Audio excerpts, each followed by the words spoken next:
right, Blacks, we're back and we're excited. And we want to kick Yes. off our first show of 2022 with a very special guest. Really excited to have this GGB. This is a brother, one of our brothers on the show at the kitchen Yes. table, and I'm really just inspired by who he is and the work that he does. So everybody, welcome Michell Clark.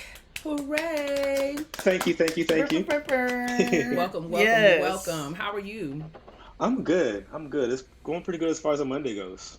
Yes, Yeah. I know, and we're that's a celebrating. We're that's a word. celebrating our little bit of holiday Mm-hmm. that we have. But yes, we're glad to have you here. And I'm going to let you introduce yourself, but you are here at the kitchen table because your specialty, the work, your purpose work, the work that you feel called to centers very heavily on affirmation. So, tell us how you got there. Tell us your journey as a writer into who Mikhail is today. Yeah, sure. Yes. Okay, I'm Mikhail. Like you said, I write affirmations, and that started because I'm a very, very anxious person. So I write affirmations for creative folks like myself who deal with anxiety, depression, imposter syndrome, and all the things. And I'm also a father. I'm a husband and an entrepreneur, and all those things can be pretty nerve-wracking at different points as well. So I find myself just kind of pulling from life, right, and just talking about things that I go through and try to make them translate and speak to other people as well. And I've been writing affirmations on and off for like 5 years now. Didn't Mm. really kind of pick up, I guess, momentum or consistency with it until maybe 2 years ago. But before that, I ran a rap blog for a while. I have been Mm-hmm. everything from a financial coach all the way through, a social media consultant. And now my wife and I, Duanisha, we run our own Black creative agency. I love that. Thank You're you. like you're me. You, me, and you are we're the same person. Let's run with it. I love. Now, where are you from, Mikhail? I'm from Woodbridge, Virginia. It's like an hour south of DC. Mm-hmm. Hmm. Mm-hmm. I know it. Close to Manassas and Gainesville and all that. Yep, out there, out there. Going Hmm. out that direction. Hmm. Mm-hmm. I got some family who lives out there. Okay, good. Well, we're happy to have you here at the kitchen table. It's good to be Kia was here. the one who introduced me to your work, and I think it's awesome. I think it's awesome that we have a male on the show to provide that kind of perspective because, you know, black men don't always have that space. Hmm. It's not that's not an area for you all that you have a lot of. You know what I'm saying? I have to say, as black women, we do have a lot of support now Yeah. in our emotional spaces. So I think it's really dope from that perspective. So thank you for coming on. Thank you. Thank you. I'm curious if that's been like a speed bump for you, like or any kind of adverse obstacle. Like this is not. It's like unfortunately, and I mean I don't want to assume, but I guess from my perspective, and as Jade was sort of alluding to, we don't often see a lot of men being Hmm. vocal about having anxiety, and then what they're doing to manage it. So is that something that um, you know, is inspired your work, or has it been something that's challenged you in any particular way? Yeah, I mean, I didn't set out to be this exceptional Negro or whatever else. You know what I mean? It was like I said, it was what I was going through, and I don't think I realized how few men are talking about these things until I kind of got into it. And I'm not sure if y'all Mm-hmm. know Joel Daniels. He's a good friend of mine. He's a, Mm. he's a poet. He writes about different things like that too.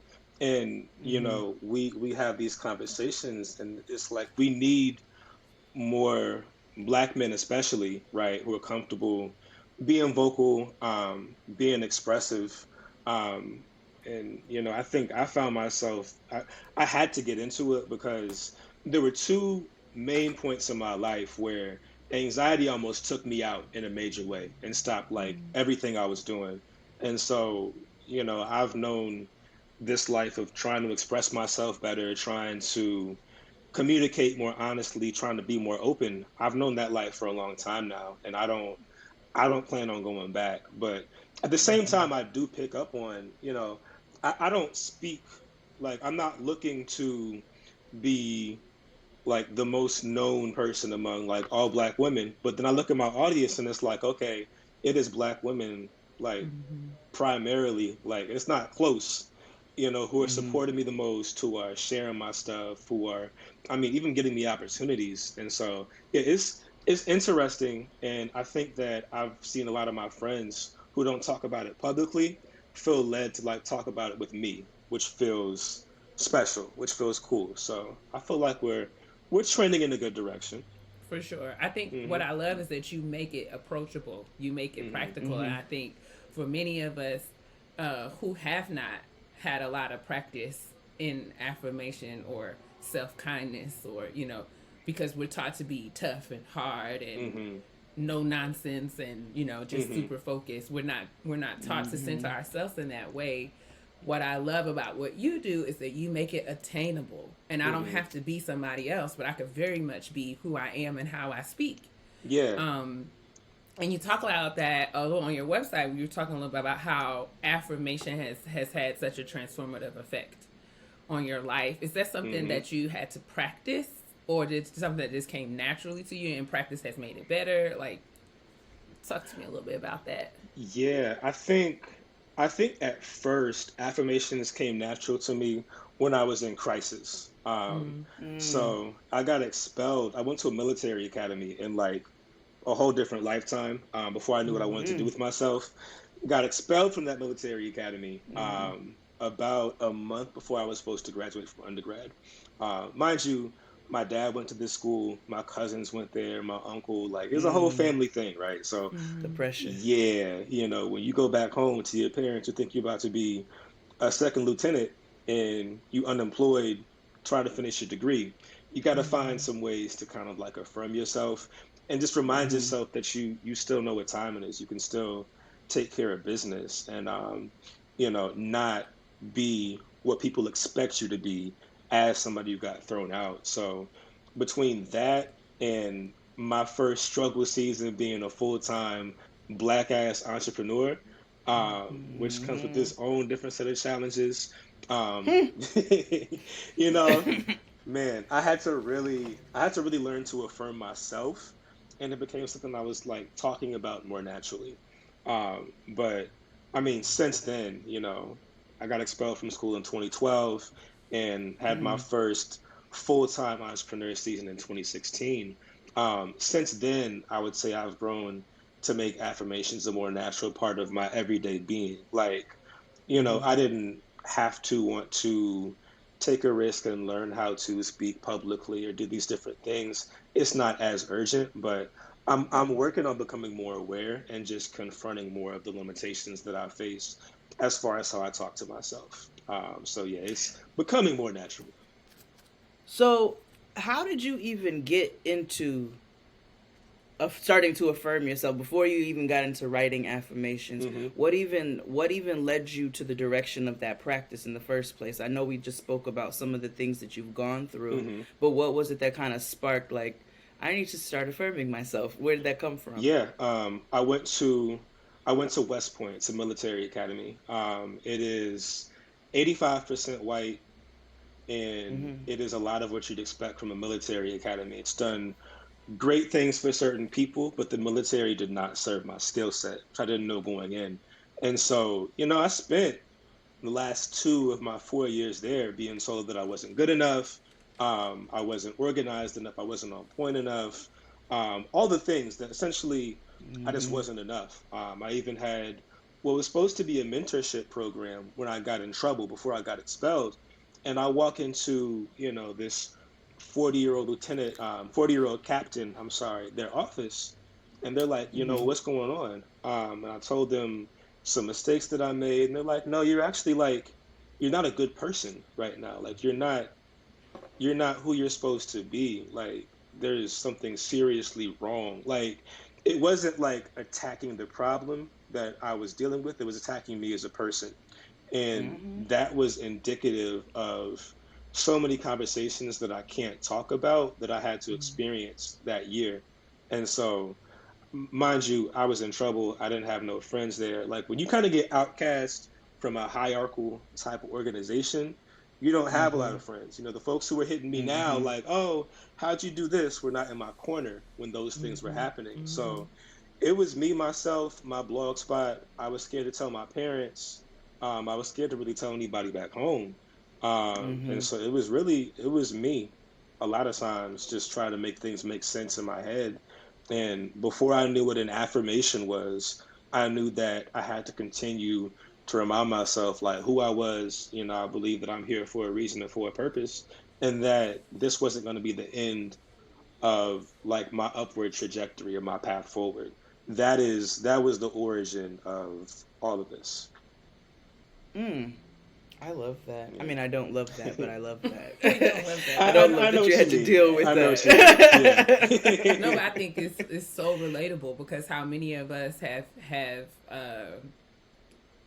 been been told some of those same harmful messages, hmm Mm-hmm. and forced to sort of change the very essence, or told that we need to change the very essence of who we are in order to be hmm successful or productive. Mm-hmm. Um, but I love that it is telling yourself that you love yourself and affirming who you are, hmm and doing that in a very organic and natural way. Like the overview of your book says that this book will moisturize your ashy elbow, negate your Hey! negate your unpaid parking ticket, and defend your hairline against all threats, foreign and domestic. Scientific fact. Scientific fact. Scientific facts, right? And so we We know agree that over those here. keys may not be in the book, but Uh-huh. reading that overview, that that hmm this is the kind of book that we all need to read. Exactly. Like, Yes. Like, Exactly. this is what I like to this see. I is know I'm going what to I be mean. interested in everything that's happening Relatable here. content in hmm every way. Yeah. Thank you. Um, Thank you. yeah, and I wonder if it's so. So I think for me, I know in theory, and all of the messaging that we hear, especially lately, because this is something that is trending. We hear all of this about positive self-talk and being kind to yourself. And I think where I struggle and always fall off the bus is that I feel like it doesn't feel natural to me to hmm say these things. To other people, I can say them, but to myself, it feels silly and off-putting, but getting comfortable in saying. And so I wonder if there any favorites. Is the process for you? Because I mean, you post all day long, and I'm always wondering, like, how does he come up with it? Like, so is it that in real time these are real things that you're telling yourself, or you're actually I'm sure in the content creation broad scheme of things that there is a method and a plan and a strategy. hmm But I'm just curious around how the pace is what I feel like, the pace and Yeah. the practice of it. Talk to me a hmm little bit about the process for you. For sure. It used to be a lot more in the moment, like you were saying, right? Where I would have this idea, come up with it, and kind of put it out. But so my daughter will be 5 months old at the end of this month. Precious. Yeah. Mm. So She's I don't just have no perfect. time for in the moment stuff, right? Right. Like if I'm not Mm-hmm. working, if I'm not, doing something with my wife or with her, I'm probably trying to like just rest or sleep or watch some dumb stuff and just kind of decompress. So I still base everything that I write off of. It could be a conversation on the timeline.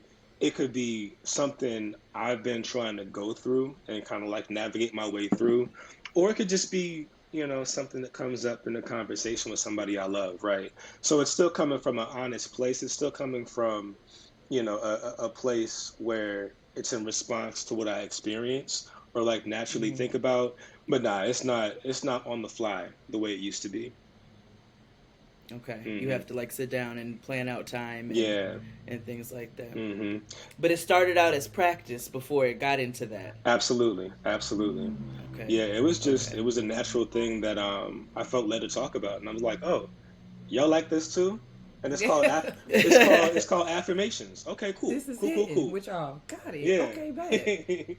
Yeah, and then you Bad, start bad. seeing the other people in the space who are doing cool things and just who are also expressing themselves in different ways. Some folks are more poetic. Some folks are more like I don't give a fuck. Do that shit, whatever else. I'm kind of a little more in the middle of the road right there, just like Mm-hmm. kind of how I feel naturally. But I'll take some time and I'll clean the words up and I'll make it feel a little more polished, but not too polished. I gotta link you with my homeboy Chet. Chet does affirmations, but like through art, Mm. and also obviously through word at the Met Gala. So I gotta, I mean, not the Met Gala, at the Met. Museum. So I gotta at the MoMA. I'm all the way fucked like, up wait, right now. At the MoMA. It's a flex either way, But regardless, he's doing it through art and doing it through spoken word, and I'm loving seeing this trend now because as we were speaking about earlier, I'm loving seeing this trend of black men starting to really pick up because what's gonna happen is you can start to grab your boys along the way. You know what I'm saying? Because so many of our men need it. Do you find that this space, going back to that a little bit, have you found, you said that you find your friends and like people around you navigate more. How do you feel like your family have responded to this, what you've grown into? Man, that is such a loaded question, as I'm sure you know, when it comes to family. So it's layered, right? They are very proud of me. They're also like, where the hell did this come from? And who are you? And where's our son? And what are you doing again? Right. Nah, they're very proud, very supportive. Of course, as my family is a black military family first and foremost. So there have always been the questions of like, okay, I love that you're writing. What do you do for work, and how do you get a check exactly every 2 weeks on the dot, like every Thursday? Where's the deposit coming from? So there's always been questions about that, but they've, from a big picture perspective, they've always been super proud of who I am and what I do, and that's appreciative. And I've kind of found too that as I've grown kind of more comfortable, like talking about not just writing affirmations, but talking more openly about my experiences, that has opened up some new conversations between my father and I, and, me and my mom, just that I didn't think would happen. Like my family doesn't always talk about things like directly. It's more like, oh, well, this can't happen. I'm like, well, I don't know why, but you didn't bring me in on that. But it's starting to open up, some more vulnerable conversations with my family too, which I really, really appreciate. I think, and you don't know how it's going to impact them in the private. I'm so sorry, sis. No, I didn't even. No, I cut you. Just in how they start to respond to themselves, and then also how that plays into you all's dynamic as a family. It's awesome. You're doing foundational root work for your family, and that's a very, very awesome thing. Thank you so much. Thank you so much. What were you gonna say, sis? I'm sorry about that. I mean, to that point, I think transparency. I think I'm realizing. I think transparency is the hallmark of our generation. I think many of us are operating in an authenticity that is off-putting for our parents and grandparents and family members alike. But I think it is in this authenticity and this transparency that the real healing and transformation that we need, like, it's really locked in to this truth telling that I think absolutely we are doing. I mean, and I'll speak for myself. It is not easy, or it's sometimes that transparency can be scary for me. But it is in those moments when having those difficult conversations, opportunities for those difficult but necessary conversations just sort of bubble up. So. Nah, for sure. It's terrifying sometimes though. Like whether it's the conversation or the post or whatever else. I see you scratching your arm right now. You're just thinking about it. But yeah, it's definitely tough some days. Oh no, it is. I had a conversation with my father recently, and y'all know I don't get scared by much.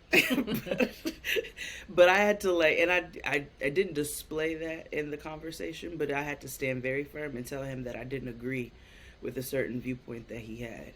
And inside of my body, I'm like, girl, shut the fuck up. But I was like, no, you need to, and I did. I had to stand firm with that. And we don't know how much our transparency and how we're moving is shifting the way that those older generations are moving. And then obviously we know what we're doing for our for our children, and for our nieces and our nephews. We know what we're doing for them, but we don't realize how this is also shifting our older generations, which is why this work is also so important. I think that is amazing. Now, how long? Tell us about your family a little bit. Give us a little bit about the baby, and your wife and all of that. You know, we got to get a little personal. Yeah, for sure. So I got two bosses. One is 32. It's my wife. Love her dearly. And we actually met. We met through social media, which is like strange but not strange these days. And we live down here in Richmond. We run the Creative Summer Company, so we serve, you know, Black owned and Black facing businesses. And really, you know, we're just out here loving each other through the pandemic and everything that is happening right now. Like honestly, like the hugs we give, the dumbass jokes we tell, and just like all the moments we have right now are a big part of what keep us both afloat. Cause I haven't seen anybody in person, for real, except for like a few occasions in almost 2 years. You know what I mean? So she like, you know, I say that we're LB and LS. I'm not sure if y'all are Greek. But she's my line sister in parenting. And I love that. You know, I love that. It's a hazing. It's a process that you all are. It really is. It and this pandemic is an extra hazing. Let me tell you about it. It is. You actually kind of touched on it a little bit. I was going to ask you about that because in a time like now, where this is the type of writing that you do, like you are writing positivity to help encourage yourself and others. Because I have just been going through a very weird time with this. I think that pandemic fatigue that people are talking about, before I'd be like, yeah, no, I get it. You know, like niggas need to go outside. You know, we tired. But it really hit me, especially in the last couple of weeks. And I said, okay, this is what niggas was talking about. Okay, all right. So what do you do with what you're doing with writing these affirmations in times like that? Because in times just like get these. tired sometimes of being Whoa, the every day. Patty in the room. Sometimes you just want to throw something and be like, fuck this. Holy shit. I know I'm supposed to be the affirmations guys, but y'all know that this is hard. I'm sorry. I love how y'all say that I want to, like I don't. Okay, good. Okay, I'll put it to you this way. I try to write about things that are positive because I need that positivity, and I think other people do too. But that's not me 24/7 by any means. Of course. You know, half the time I'm just trying to. I think that my writing, it helps me to find the positivity in trash days, right? In difficult seasons and everything else. So, you know, I gratitude journal. I try to do that every day, and I write affirmations. And, you know, I wasn't sure because my daughter is 5 months old now. She'll be 5 months old in the month. I didn't know if I'd be able to keep writing at the pace that I do when I became a father, but I realized that I had to. Like, my writing, I'm happy it serves other people, but it also keeps me going because at the end of the day, I got to be the one to take the positive thought and see it through, and to find a way to, like, you know, if it's not passing my bullshit meter, I'm not gonna post it. You know, I'm not gonna reach for the stars and fall in on a cloud and just try to be like I'm not Mr. Rogers. I'm not like this always positive person, and so I have to like set the bullshit aside and like find things that actually resonate, which makes me have to figure out how I can look at things differently. So that's kind of how I make it work. Okay. I like that. Especially during this time. Yeah. No, that's real. That's very real. It's tough. The pandemic has taught us all. I know me personally. It's like, you know, you have to do the work that feeds you.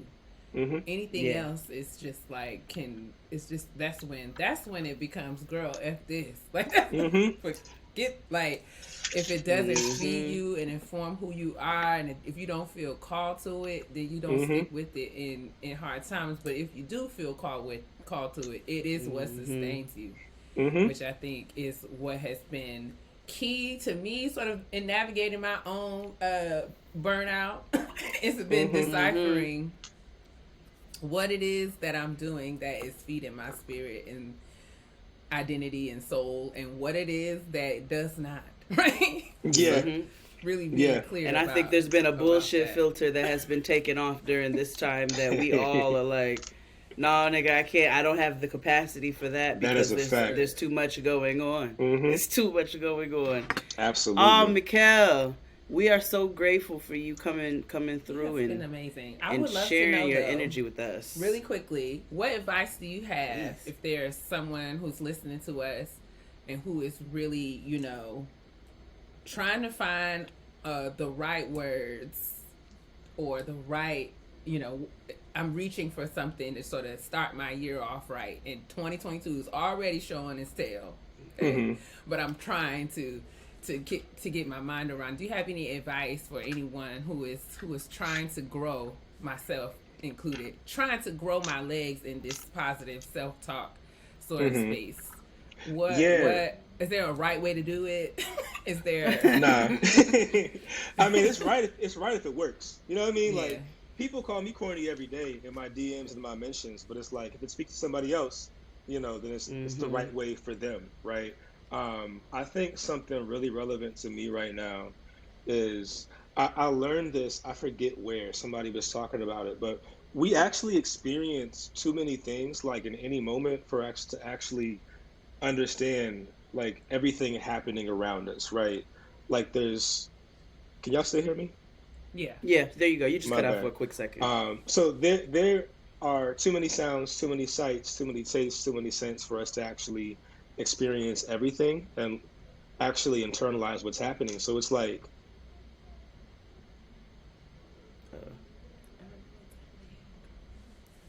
I know they got snow. oh no. Oh, there you go. I think I'm back. You're back. I'm gonna start talking faster. But but by shifting your perspective, you're actually making space for you to see and experience more of the things that a more pessimistic version of you wouldn't even be set up to see. Because there's so much happening around us. We're gonna see what kind of confirms the worldview that we're tapping into. So it's like, when you find a way to turn that corner and see that optimism is worth committing to right now, you're actually making space to experience more of the good things that align with that optimistic vantage point. So it's, it might feel like it's hard to get into. It might feel corny. It might feel weird or unnatural. But at the same time, when you do hit your stride and you find a way, it could be gratitude journaling, it could be affirmations, it could be listening to an inspirational speaker. When you find your way to speak positivity and affirmations and optimism into your life, you're going to see more of what you need to see that'll keep you on that good path. Write that down. Yes. Okay. Write it down. I love that you said when you're ready to turn a corner. When you have to be ready. You have to be willing to do, because it's work. It's still work. Big work. Yeah. And it's holding space for both of those feelings to coexist, right? I can be real and very clear about whatever negative thing that I'm experiencing, but that does not cut off my capacity to actually have some optimism. Exactly. And use that optimism to shift my perspective. That's dope. Thank you. Yes. Before we get out of here, I want to encourage all of the people to get the book. Okay. Yes. It is available on the interwebs. It's called Keep It 100, Daily Affirmations for Millennials who are tired of being called millennials. And I mean, is that on a shirt? Because I would like to have one. But yes, I'm going to get my book. I encourage everyone else to get a book. Is there any other way that you want to, how can the people find you? How do we support what you're doing? Yeah, definitely cop the book. Look out for the next one. It'll drop at some point. I don't know when, but it's on the way. And you can find me. You can find me at Michellc Clark on Twitter, Instagram. Don't go to my YouTube. There's nothing there. But Twitter and Instagram, you can find me, and I'm active most days. Yeah. We will And leave thank y'all. all of Love that it. information in the description box with links, and Absolutely. you can find them. And I'm always retweeting many of the affirmations and words of wisdom. But yes, Mikhail, we really appreciate you coming by to kick it Grateful. with us. This was just the optimal way for us to jump into 2022, and we're so blessed to have you at the kitchen table. Absolutely. Make sure you sniff that baby girl for me, because I love sniffing babies, but not in a creepy way. They smell so good though. Like, nah, I get it. They smell like baby powder and innocence and God. Yeah, So, and milk, just and everything. it's just Yeah. a natural essence. Yeah, definitely. We let you get back to your employer, because I know she looking around like, where's Where he at? Where's my daddy? Okay. Thank God these headphones But yeah. are soundproof. Absolutely. I know that's right. And- Thank you, Mikhail. We're so grateful for you. Yes, Thank y'all and so give our love to wife and daughter. Yes. We love them both, Yes. and we are always welcome. Hopefully, you can come back and kick it with us Yes. again soon. It'd be an honor. Thank y'all so much, and take care. Take All care. right. All right, peace.